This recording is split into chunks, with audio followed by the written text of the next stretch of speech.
Despite what you may think, I once believed that if you put your mind to something, anything is possible. In the summer of 1977, I was 9 years old when that naive understanding became highly implausible. One evening, our family went to the theater to watch Superman the movie. I have always been fascinated with superheroes and their extraordinary abilities, Superman being the most impressive by far. The very moment I visually witnessed Superman fly blew me away and captivated my imagination. I became immediately overwhelmed with the obsessions "a man can fly."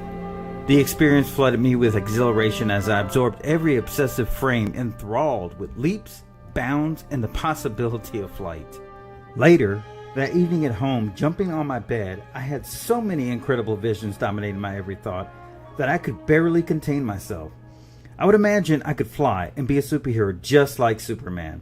The fantasy in my head overcame my senses with uncontrollable feverish chills and tingling sweats, as though the surreal surroundings became my immediate environment of sustainable, limitless opportunities. Throughout the evening, I became more excited to the point that the bed would squeak and crack with every bounce, pushing me higher and even closer, parallel to the ceiling of the room. I was ready to take off into the dense black night and begin my superhero prowess. From beyond my room, I heard a faint yell, "Knock it off and go to sleep." I immediately slipped under the blanket, covered my head, and closed my eyes, but it was futile. I was wide awake with my exploding imagination bursting with glimpses, flashes, thoughts, and probabilities virtually the entire night. The next morning I awoke to the glare of the sunlight blanketing my face. It glowed with such an overwhelming welcoming warmth, filling me with the illusion of incredible ambitious potential. One thought raced through my mind. Every superhero needs a cape. I vaulted off my bed and raced with lightning speed to the linen closet and grabbed a long beach towel. I immediately wrapped it around my neck and proceeded outside. It was time to fly. I began by holding my hands up and jumping. Of course, I didn't get much momentum from it due to my short leg. I only rose about a foot off the ground. I decided to increase my power by running, then leaping up into the air. I took 3 steps backwards, leaned forward, keeping my eyes straight and focused. I pushed ahead with an explosive thrust, grasping with extreme force, inhaling and expelling great amounts of air, lunging my back and swinging my arms in fine precision with my legs. I knew I was going to take off into the air with eloquent grace and superior perfection. Nothing could stop me.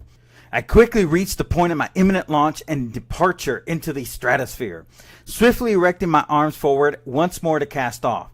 As I looked upward, I felt the noose of my towel around my neck grow even tighter, pulling me backwards towards the ground. I tripped and fell onto the lower edge of the towel with the heel of my foot, twisting my left leg uncomfortably into a warped pretzel as the base of my head bounced on the soiled harsh grass.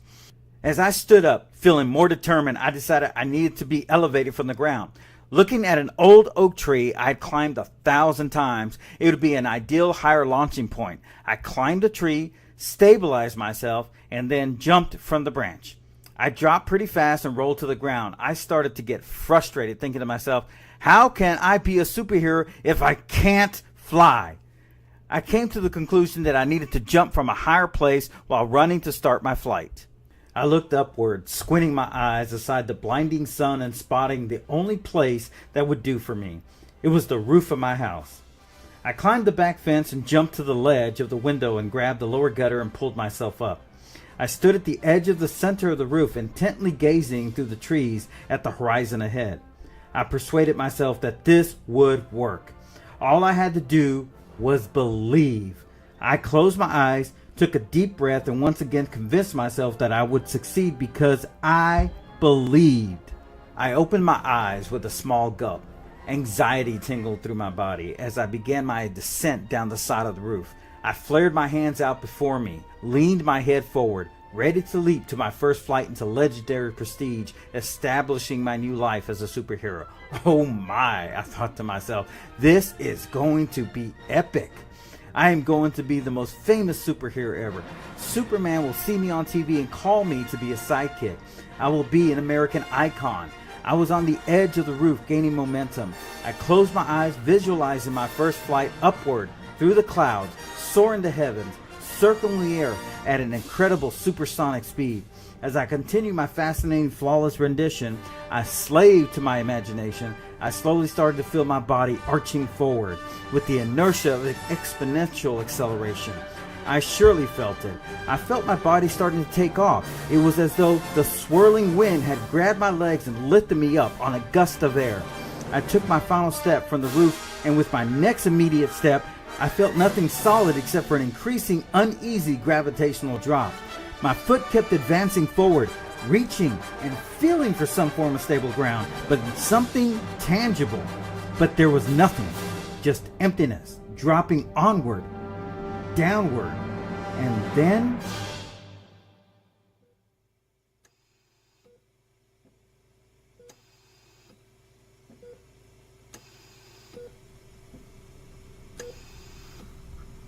my eyes opened so slowly.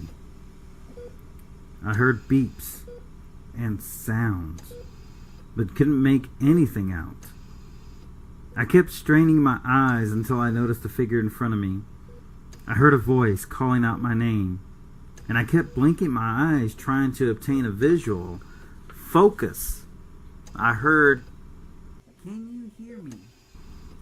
I then recognized the voice. It was my grandmother. She was holding my hand. I was in the hospital with a broken arm as well as a fractured pride. I finally realized believing I could fly is extremely improbable, and until proven otherwise is most undeniably impossible.